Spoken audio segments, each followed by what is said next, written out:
जय Ganga educational academy में स्वागत है। कल जैसे पढ़ रहे थे एकीकृत बाल विकास योजना, उसका कुछ टॉपिक छूट गया था किसी कारणवश। उस टॉपिक को इस वीडियो में हम लोग कंप्लीट करेंगे। तो आइए बिना देरी के वीडियो को शुरू करते हैं। इसमें दो टॉपिक तो पढ़ लिए थे। एक तीसरा टॉपिक था आपका स्वास्थ्य एवं पोषणाहार शिक्षा। तो इसमें देखिएगा क्या क्या है स्वास्थ्य एवं पोषाहार शिक्षा। तो पहला देखिएगा, इसमें पोषण एवं स्वास्थ्य शिक्षा के अंतर्गत बच्चों की देखभाल, शिशु के भोजन की आदतें, टीकाकरण, स्वास्थ्य सेवाओं का उपयोग, परिवार को सीमित रखने और पर्यावरण की सफाई से संबंधित स्वास्थ्य एवं पोषणाहार संबंधी सूचना सम्मिलित है। दूसरा देखिएगा, आंगनबाड़ी केंद्र में पोषणाहार एवं स्वास्थ्य शिक्षा, आंगनबाड़ी कार्यकर्ता, एएनएम, मितानिन एवं एलएचवी या पर्यवेक्षक के माध्यम से। तो पहला एक बार रिपीट कर लेते हैं। यहाँ से देखिएगा, इसमें बोला गया है कि इसमें किसके बारे में, पोषण के बारे में, स्वास्थ्य की शिक्षा के बारे में और बच्चों की देख रेख के बारे में, और शिशु भोजन कैसे करे, भोजन की आदत कैसे डाले, टीकाकरण, स्वास्थ्य सेवा का उपयोग और परिवार को सम्मिलित रखने के एवं पर्यावरण को की सफाई से संबंधित स्वास्थ्य एवं पोषणाहार संबंधी क्या दिया जाता है, सूचना को सम्मिलित किया गया है। तो क्या क्या सम्मिलित किया गया है, पहला हम देखिएगा पोषण से संबंधित सूचना, स्वास्थ्य शिक्षा, बच्चों की देखभाल, शिशु में भोजन की आदत, टीकाकरण, स्वास्थ्य सेवाओं का उपयोग और पर्यावरण की सफाई। ठीक है, ये सब विषय को इसमें सम्मिलित किया गया है। तो स्वास्थ्य एवं पोषणाहार शिक्षा में सम्मिलित किया गया है। दूसरा देखिएगा, दूसरा टॉपिक, इसमें बोला गया कि आंगनबाड़ी केंद्र में पोषण एवं स्वास्थ्य शिक्षा, आंगनबाड़ी कार्यकर्ता, एएनएम, मितानिन एवं एलएचवी या पर्यवेक्षक के माध्यम से। तो किसके माध्यम से पोषण, तो आंगनबाड़ी कार्यकर्ता के माध्यम से पोषण, एएनएम, मितानिन, पर्यवेक्षक, इन सभी के माध्यम से उचित पोषण एवं स्वास्थ्य की शिक्षा के बारे में बात किया गया है। तीसरा देखिएगा, आंगनबाड़ी कार्यकर्ता एवं एएनएम द्वारा गृह भेंट करने का प्रावधान है कि घर में बच्चे कैसे हैं या फिर गर्भवती माताएं कैसी है। उसके बाद गृह भेंट के दौरान ही महिलाओं को प्राथमिक स्वास्थ्य की देखभाल एवं संतुलित भोजन के बारे में सलाह दिया जाता है। तो तीसरा में बोला क्या गया, तो आंगनबाड़ी कार्यकर्ता या एएनएम या तो मितानिन, ये घर में जाके भेंट करेंगे, बच्चे से संबंधित जानकारी लेंगे और महिलाओं से संबंधित जानकारी लेंगे, और उनकी स्थिति देखने के पश्चात उनकी देखभाल कैसे की जाए और संतुलित भोजन कैसे लिया जाए, इसके बारे में उनको जानकारी दिया जाएगा इसके अंतर्गत। चौथा देखिएगा, शाला पूर्व अनौपचारिक शिक्षा। इसमें क्या क्या है, तो आंगनबाड़ी में पूर्व प्राथमिक अनौपचारिक शिक्षा का उद्देश्य बच्चे का शारीरिक, मनोवैज्ञानिक, नैतिक, सामाजिक विकास के साथ ही उसकी भाषा, बुद्धि का विकास करना है, जिससे वह प्राथमिक स्कूल में और बेहतर तरीके से शिक्षा को प्राप्त कर सके। तो यहाँ एक बार मेन टॉपिक को देखिएगा। पहला में ये बोला गया कि शाला पूर्व अनौपचारिक जो शिक्षा दिया जाता है, इसका प्रमुख उद्देश्य क्या है। तो पहला उद्देश्य होता है कि बच्चे की शारीरिक विकास किया जाए, मानसिक विकास किया जाए, नैतिक और सामाजिक विकास किया जाए, साथ ही साथ ये भाषा और बुद्धि का विकास हो सके। तो क्या क्या विकास हो सके, शारीरिक विकास, मनोवैज्ञानिक विकास, नैतिक और सामाजिक विकास, साथ ही साथ भाषा और बुद्धि का विकास हो सके, ये इसका प्रथम उद्देश्य है। दूसरा में देखिएगा, आंगनबाड़ी कार्यकर्ता द्वारा 3 से 6 वर्ष तक के बच्चों को खेल खेल में शिक्षा दी जाती है। बच्चों को प्राकृतिक संसाधन जैसे जल, जंगल, जानवर आदि के बारे में प्रारंभिक ज्ञान कराया जाता है। तो तीसरा में बोला क्या गया है, तो तीसरा में ये बताया गया कि आंगनबाड़ी कार्यकर्ता के द्वारा जो 3 से 6 वर्ष के बच्चे हैं, उनको खेल खेल में जो प्राकृतिक संसाधन है, जो लोग जानते हैं उसके बारे में, उससे संबंधित उनके बारे में प्रारंभिक रूप से क्या देना चाहिए, ज्ञान देना चाहिए। अनौपचारिक शिक्षा के उद्देश्य देखिएगा, तो अनौपचारिक शिक्षा के उद्देश्य, पहला उद्देश्य है कि बच्चों के शारीरिक विकास एवं मांसपेशियों का उचित समन्वय और गति संबंधी कौशल को बढ़ाना। तो पहला उद्देश्य क्या है कि बच्चों में क्या हो सके, शारीरिक विकास भी हो सके, है ना, और साथ ही साथ उस शारीरिक विकास में दूसरा उद्देश्य देखिएगा, एक बार पहला को एक बार रिपीट कर लेते हैं ना, डिस्टर्ब हो गए कुछ। तो बच्चों के शारीरिक विकास और मांसपेशियों का विकास करना, और इन्हीं मांसपेशियों में ये समन्वय हासिल कर पाए और गति संबंधी कौशल को कैसे बढ़ाया जाए, ये पहला उद्देश्य था अनौपचारिक शिक्षा देने का। दूसरा देखिएगा, बच्चों में रचनात्मक और कल्पनात्मक शक्ति, पहल करने की क्षमता और जिज्ञासा को विकसित करना। मतलब इसमें ये बोला कि बच्चे खुद से कुछ ना कुछ रचना कर पाए, और साथ ही साथ यदि रचना करते हैं कुछ ना कुछ तो कल्पना करना पड़ेगा उनको। तो यदि कल्पना कर पाएंगे तब कुछ रचना कर पाएंगे, जिससे उनकी कल्पना शक्ति भी बढ़ने लगेगा।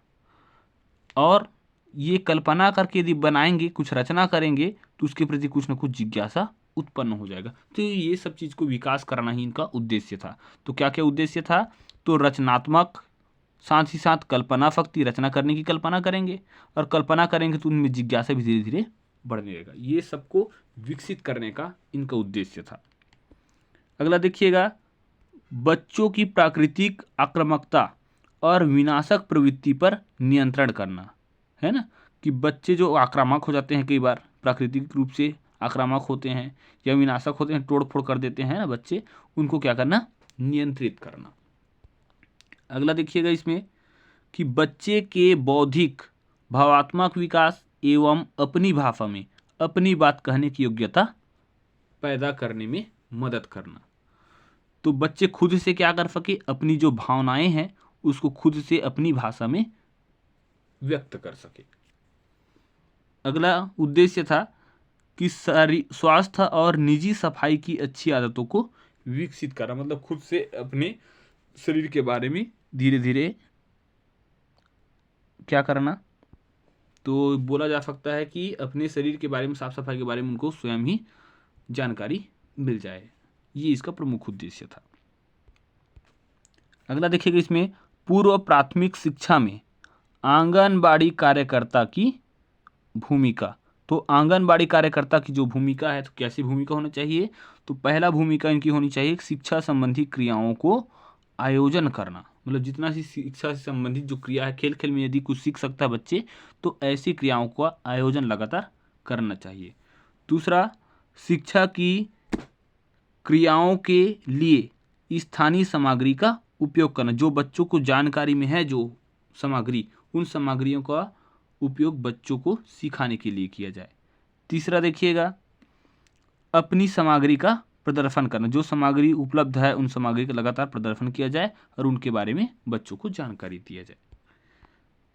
अगला देखिएगा कि स्थानीय समुदाय के लोगों को क्या करना, शामिल किया जाए। वहाँ के जो स्थानीय लोग हैं उनको भी शामिल किया जाए, ताकि खेल खेल में बच्चों को आसानी से सिखाया जा सके। उसके बाद देखिएगा अगला, स्वास्थ्य जांच। तो प्रत्येक आंगनबाड़ी केंद्र में प्रत्येक माह टीकाकरण के दिन एएनएम तथा स्वास्थ्य कार्यकर्ता द्वारा महिलाओं तथा बच्चों की स्वास्थ्य जांच की जाती है। स्वास्थ्य जांच के आधार पर स्वास्थ्य में सुधार हेतु आवश्यक सलाह हितग्राहियों को दी जाती है। मतलब स्वास्थ्य जांच किया जाता है, तो जिस दिन टीका लगेगा उसी दिन एएनएम के द्वारा क्या किया जाता है, महिलाओं और बच्चों को स्वास्थ्य की जांच की जाती है, और जो आवश्यक जो सलाह देना है उस हितग्राहियों को, बच्चों को या उनकी माता को, उसके बारे में सलाह दी जाती है। परामर्श एवं संदर्भ सेवाएं। तो इसमें देखिएगा, स्वास्थ्य जांच के आधार पर आवश्यक होने पर महिलाओं एवं बच्चों की खंड चिकित्सा अधिकारी अथवा विकास खंड जिला स्तरीय चिकित्सालयों में रिफर किया जाता है। यदि आवश्यक हो स्वास्थ्य जांच करने के पश्चात परामर्श दिया जाए, उससे ठीक यदि नहीं हो रहा है तो बच्चों या महिलाओं को क्या किया जाए, यदि रिफ़र करने की आवश्यकता हो तब उनको क्या किया जाता है, जिला अस्पताल में रिफ़र कर दिया जाता है। 6 सेवा पढ़े थे, इसके अतिरिक्त 6 सेवा के अतिरिक्त और कौन कौन से सेवा आंगनबाड़ी केंद्रों में दिया जाता है, इसको देखिएगा। तो इसके अतिरिक्त क्या क्या दिया जाता है, तो सुरक्षित पेयजल की सुविधा, पर्यावरणीय स्वच्छता, महिला शक्ति संपन्नता है ना, ये सेवा भी आंगनबाड़ी केंद्रों में उपलब्ध कराया जाता है ताकि अधिक से अधिक हितग्राहियों को, बच्चों और उनकी माताओं को लाभ मिल सके। अभी पढ़ रहे थे कि आंगनबाड़ी में क्या जो सेवाएं दी जाती है ना, क्या क्या सेवाएं दी जाती है बच्चों और उनकी गर्भवती महिलाओं को, इसके बारे में, इस सेवा के बारे में पढ़ लिए थे। 6 के अलावा 2-3 और पढ़े थे। और अब पढ़ेंगे हम लोग कि आंगनबाड़ी कार्यकर्ता के कार्य कि क्या क्या कार्य करते हैं आंगनबाड़ी कार्यकर्ता, और साथ ही साथ इनकी क्या उत्तरदायित्व होते हैं। चलिए आगे देखते हैं। फिर इनका पहला कार्य होता है कि गांव का क्या बनाना, नक्शा बनाना। तो गांव का नक्शा बनाना इनका पहला कार्य होता है। दूसरा कार्य देखिएगा, समुदाय का सर्वे, हितग्राहियों को चिन्हांकित कर सूची बनाना कि कौन कौन हितग्राही या उनके बच्चे क्या पा रहे हैं, आंगनबाड़ी सेवाओं का लाभ किनको किनको मिल रहा है, इसके बारे में चिन्हांकित करना भी इनका कार्य होता है। अगला कार्य होता है, यहाँ पे देखिएगा, है ना, तीसरा कार्य मिलेगा आपको, जन्म एवं मृत्यु का क्या करना, पंजीयन करना। मतलब कितने बच्चे जन्म लिए हैं इस माह में या ये हफ्ता में, है ना, और कितने का मृत्यु हुआ। अगला देखिएगा कि गर्भवती माताओं का क्या करना, पंजीकृत करना। मतलब कितने महिलाएं गर्भवती है, इसकी भी जानकारी इनको देना होता है। अगला देखिएगा, बच्चों और माताओं का टीकाकरण, मतलब कौन से माह में कौन सा टीका लगना है, कितना टीका लगना है, और साथ ही साथ स्वास्थ्य जांच कराना, ये भी इनका प्रमुख कार्य होता है। अगला इनका कार्य होता है कि 5 वर्ष तक की बच्चों, गर्भवती माताओं का वजन लेना, मतलब कितना वजन है, और साथ ही साथ वृद्धि चार्ट में भरना एवं वृद्धि की निगरानी करना कि समय के साथ, है ना, अर्थात उम्र के साथ उनका वजन बढ़ रहा है कि नहीं बढ़ रहा, ये सब चीज़ का इनको निगरानी करना पड़ता है।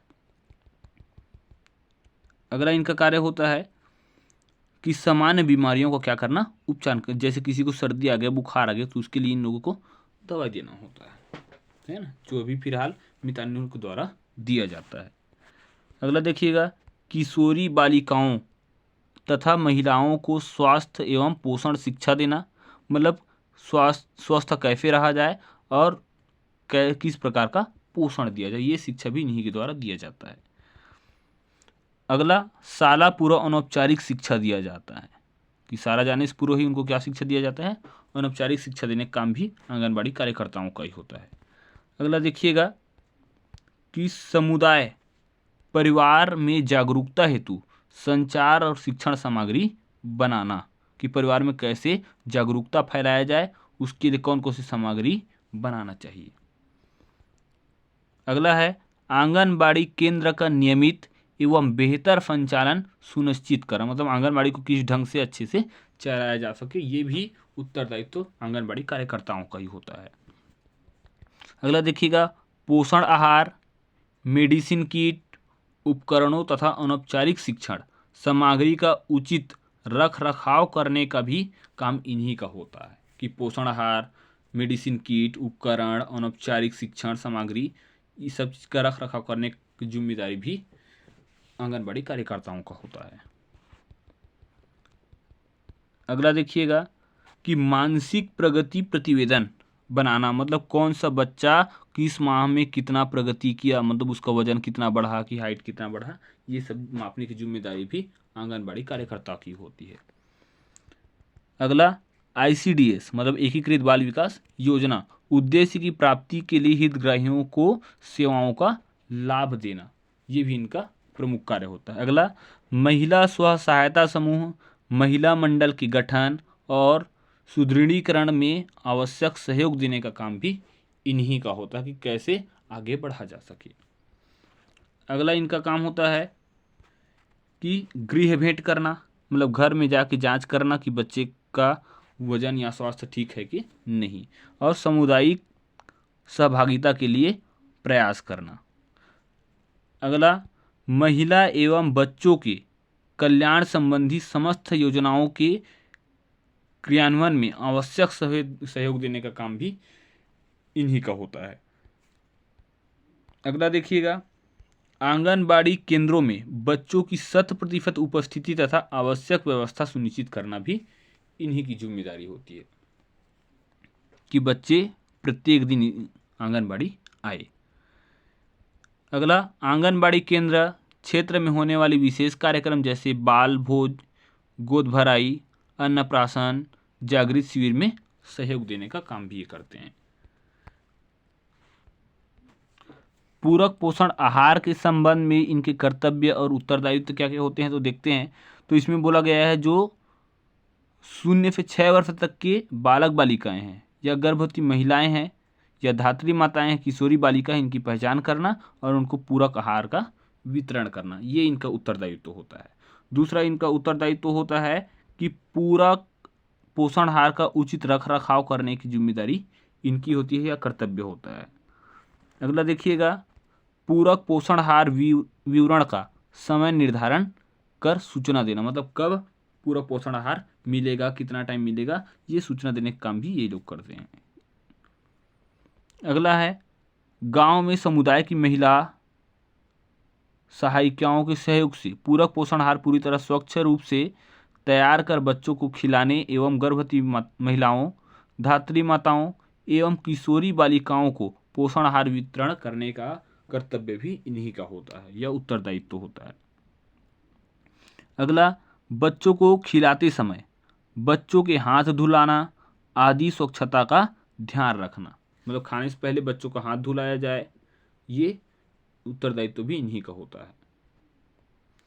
अगला देखिएगा, 0 से 3 वर्ष तक के बच्चों का मासिक तथा 3 से 6 वर्ष तक के बालक बालिकाओं का त्रैमासिक वजन लेकर ग्रोथ चार्ट के आधार पर उसकी कुपोषण की स्थिति को उनके माता पिता को बताए कि बच्चे कितना वजन है या कौन से चार्ट के अंतर्गत आ रहा है, तो बच्चे कुपोषित हैं कि ठीक है, ये बताना। अगला देखिएगा, अति कुपोषित बच्चों को निर्धारित खुराक एवं अन्य फल, अगर बच्चे कुपोषित निकले तो कुपोषित होंगे तो उनको कितना खिलाना चाहिए और कैसे खिलाना चाहिए, सलाह देने का काम भी इन्हीं का होता है।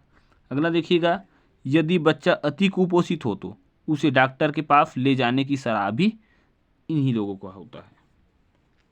तो ये लोग सलाह देते हैं जिससे ये कहाँ ले जाए, हॉस्पिटल ले जाए, है ना, इनको रिफ़र कर दिया जाता है जिला अस्पताल में अगर ज़्यादा कुपोषित हो तब। अगला, कि अति कुपोषित बच्चों के माता पिता से उसके विषय में लगातार जानकारी प्राप्त करते रहना और उसके इलाज के प्रति हमेशा सजग रहना, तब तक बच्चा सामान्य स्थिति में ना जाए। अगर बच्चा क्या है, कुपोषित है, तो उसकी देखभाल लगातार करते रहना और उनके माता पिता को लगातार उसके विषय में सलाह देते रहना, तब तक सलाह देता रहेगा जब तक वो सामान्य स्थिति में न आ जाए। ठीक है, उम्मीद है आप लोगों को वीडियो पसंद आया होगा और इसी प्रकार लगातार आप लोगों को महिला परीक्षक की पूर्ण तैयारी कराया जाएगा। इसके लिए आप चैनल को सब्सक्राइब करके रखिए ताकि आपको लगातार वीडियो प्राप्त होता रहे। वीडियो पूरा देखने के लिए आप सभी का धन्यवाद।